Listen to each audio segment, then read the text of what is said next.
আজকে কি রান্না করব? পোলট্রি মুরগি রান্না করব। আচ্ছা, পোলট্রি মুরগি কি খাওয়া কি অপরাধ? আমি এটা আপনাদের কাছে জানতে চাই। তো রান্না করতেছিলাম, সব কিছু ঠিক আছে। এই রান্নার মাঝখান দিয়ে ভাবি আইসা আমার মাথাটা পুরো একদম গরম। এমনি বাইরে আজকে এত রোদ আসছে, তার মধ্যে কাজ করতেছে একা একা, পুরো মাথাটা গরম। এর মধ্যে ভাবিটা আসলো, পাশের বাসার ভাবি। আর কোনো সময় পায় না এই মহিলা আসার জন্য। তারপরে দেখেন আসছে, ভালো কথা। ও মা, ভাবি আপনারা কি পোলট্রি মুরগি খান? আমি কি ভাবি পোলট্রি মুরগি খাওয়া কি গুণা নাকি ভাবি?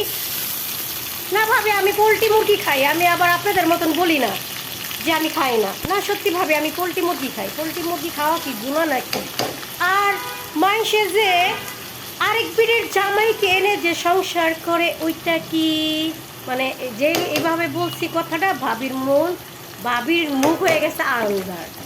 যাই হোক, এভাবে আমি বলতে চাই না। মানুষেরা আসলে কি পোলট্রি মুরগি খাওয়া কি মানুষের গুণা নাকি? বড়লোক হইলে পোলট্রি মুরগি খাওয়া যায় না, আমার এটার কোনো জানার বাস না। আমার পোলট্রি মুরগি খাইতে খুবই ভালো লাগে ভাবি, আমি খাই। কিন্তু কথাটা আসলে বলে না ভাবি, কথাটা এইভাবে বলতে চাই নাই।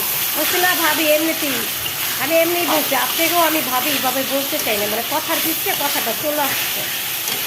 তো যার যেমন ঘাও তাকে ওভাবে আঘাত করতে হয়, না হলে চুপচাপ থাকবেন, সে বলেই যাবে, কিন্তু সে সুযোগ তাকে দিবেন না।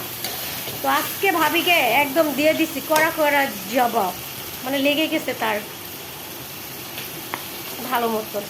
তো সে আর কিছু না বলে, ওই মুখ তো আন্দার, এখন তো সে কথা আর বাড়াইতে পারতেছে না, একটা জায়গা মতন দিছি ভাবিকে। তো ভাবি বলতেছে এখন আর কোনো কথা পায় না একদম। আমি পরে বলতেছে যে ভাবি তাহলে এখন চলে যাই বাসায়, বাচ্চা স্কুল থেকে চলে আসবে, তো তাই।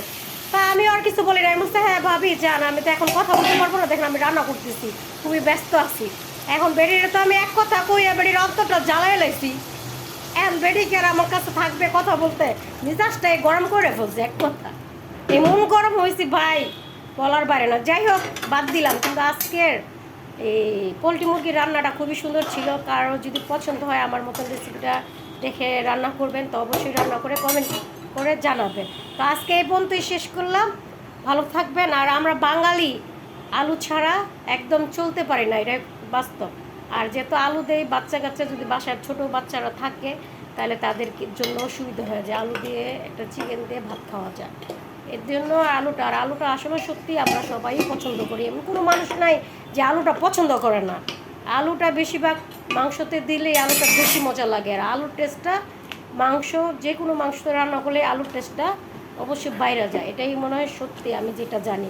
কিন্তু আসলে কি এটা সত্যি কি না, আপনারা একটু কমেন্ট করে জানাবেন প্লিজ। আর দেখেন, যে কোনো কিছু রান্না করতে গেলে চুলাটা নষ্টই হবে, আর চুলাটা যেহেতু কালো, ময়লাটা হয়েই যায়। মানে যেটাই আপনি একটা ডিম ভাজলেও চুলাটা চতুর্দিক দিয়ে ময়লা হয়ে যায়। আপনাদের হয় কিনা একটু কমেন্ট করে জানেন। আমি যতবার যে কিছু রান্না করি, আমার চুলা বারবারই এই যে মুছতে। আর মাশাল্লাহ আমার কালারটা কি সুন্দর আসছে, কমেন্ট করে জানাবেন। আর আজকে এই পর্যন্ত শেষ করলাম। ভালো থাকবেন, বাই বাই, টাটা। আজকে এমনি মেজাজটা গরম।